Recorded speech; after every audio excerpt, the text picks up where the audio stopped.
What is going on, my friends, and welcome back to Terry's Theories. This is Terry.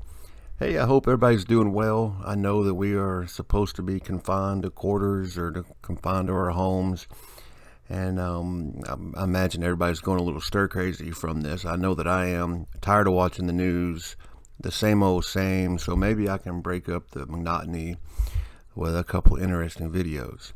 Now, this first video, I hate to say I do not have a source, but it shows what appear to be two tic-tacs flying by at super speeds. Just the way that these things maneuver, I mean, they look like every other tic-tac video that we have seen, starting with the Nimitz incident. But they remind me of something different. They remind me, or not different, but something that I've showed in the past. Now, I posted a video a while back, and it came from Anouk Nassim. Now, he's using a Canon EOS 70 Delta with a 300mm lens. And I guess the reason it reminds me of this video is just by the way that they move. They move effortlessly through the sky, the way they crisscross over each other's paths. What do you guys think? Do you think these could be the same type of crafts that were shown in the previous video? They could be two different crafts. But for some reason, I feel like that they aren't, that they could be the same type of craft. Now, here's another example of a tic-tac shaped UFO.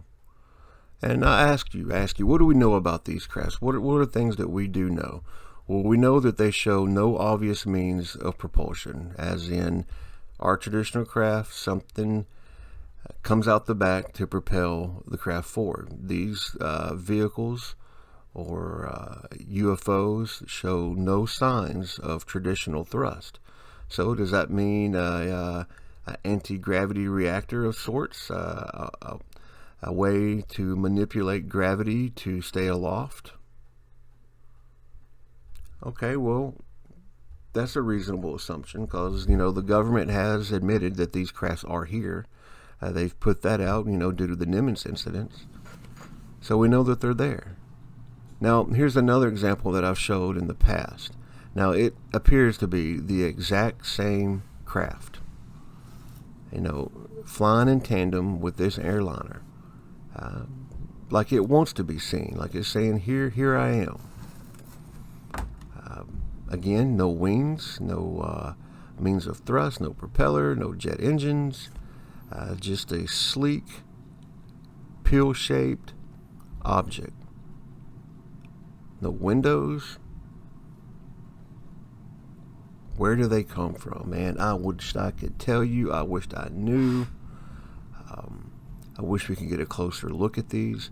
The Navy has engaged these, trying to keep up with them, trying to follow them. Just the object dusted them. Now, I also heard that Russia lost 5 fighter jets, trying to either shoot these down or track them. I don't know exactly the details of that, but they were lost due to these objects, them trying to keep up with them. So where do these things come from? I do not know. All we can do is hope for more videos and gather more evidence.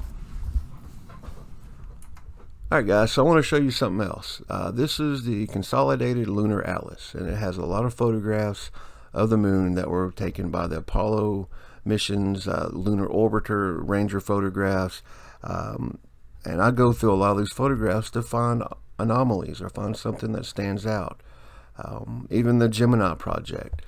So a lot of this stuff is at your fingertips for you to go through yourself if you would like to research or look for something that stands out. And what I want to take you to is right here. Each one of these represents a photograph, and I have gone through every single one of them, and out of all these photographs I have found 2 that stand out to me, and this being one of them.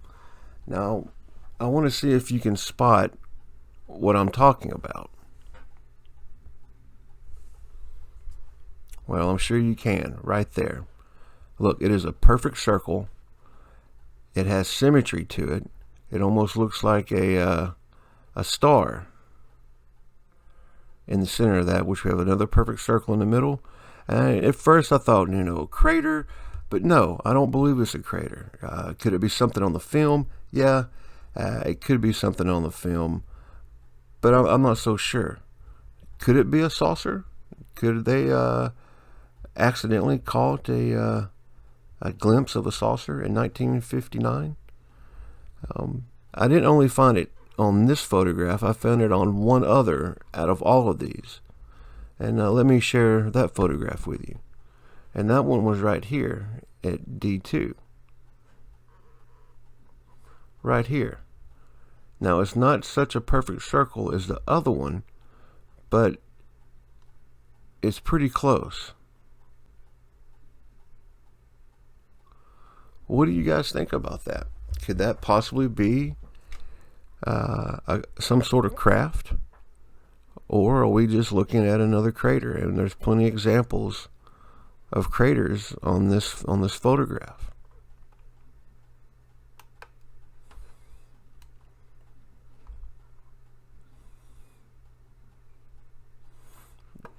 But that is a perfect circle with one in the middle, and then we have these 5 points. Alright, now I want to show you a different photograph. Now this photograph I believe was taken during the Apollo missions, and it shows what appears to be a saucer shaped object on the moon. Could it be a crater? It could be, but I kind of doubt it. There's so much symmetry to this object. It appears to have a dome in the center. It appears to have 5 ports or indentations that are in uniform that go around the craft. Now the picture that I showed you today appears to look, similar to what that saucer that I just showed you. Could they be related? Could they be the same craft? It's very well possible. Let's take a look at all 3 of them and see if we can get a better idea. Okay, the one on the left with the arrow, compare that to the ones on the bottom. It could be the same object, just taken at different altitudes. Now the one on the right, it's at a different angle, it's in a different location. Could it be a crater? It could be. Could it be the same object? I'm not so sure now that I'm looking at it. But you be the judge. And tell me what you believe. Tell me what you think that we're looking at. Could we have possibly gotten lucky and caught a glimpse of a UFO, or are we just looking at rocks, more pareidolia, a crater on the moon that is in what appears to be a perfect 360 degrees circle? It's very interesting, guys. It's kind of hard to deny something like that, but that's just my opinion. That's just my theory. Terry's theories, right? So leave me your opinion. Do I just have a case of pareidolia? It is a perfect circle. They do have some symmetry to them, and I showed you the picture of a possible saucer on the moon to compare it to. There are a lot of similarities, but you leave me your theory. You leave me your opinion. I'm just describing what I see, and maybe you guys have a better idea or a better understanding than I do. Alright, well, this next video was filmed in Australia at Brisbane Airport. I hope I'm saying that right. I've got a couple of friends in Australia, or subscribers from Australia. Correct me if I mispronounced that. And what we've got here are 3 orbs in a chevron formation that are doing some interesting things. I would imagine activity like this at an airport would shut the airport down, as we had these 3 orbs go to the end of the runway, stop, and then one by one take off. Tell me what you think about this, guys, especially y'all that are from Australia. Have y'all heard of this or seen this? Now, it happened in January the 30th, I believe, in 2017. So tell me what you think. Don't forget to like and subscribe, guys, and share the videos. If you like the videos, pass it on to somebody else so they may enjoy it as well. And I guess I'm going to wrap up the video now. Like I said, like and subscribe. And if you guys would, hey man, please donate to the Nikon Coolpix P1000 camera fund. We're at $88. That's what we've raised so far, and I appreciate each and every single one of you who have donated to the cause. And those who haven't donated, man, that's fine too. I appreciate y'all as well. Check out my Patreon. I got several different options starting at $1 on up to join Patreon to help donate to the channel, to help purchase equipment. And I would really appreciate that. That would be a great help to me and the channel. Alright guys, thank you for watching Terry's Theories. This is Terry. Terry out.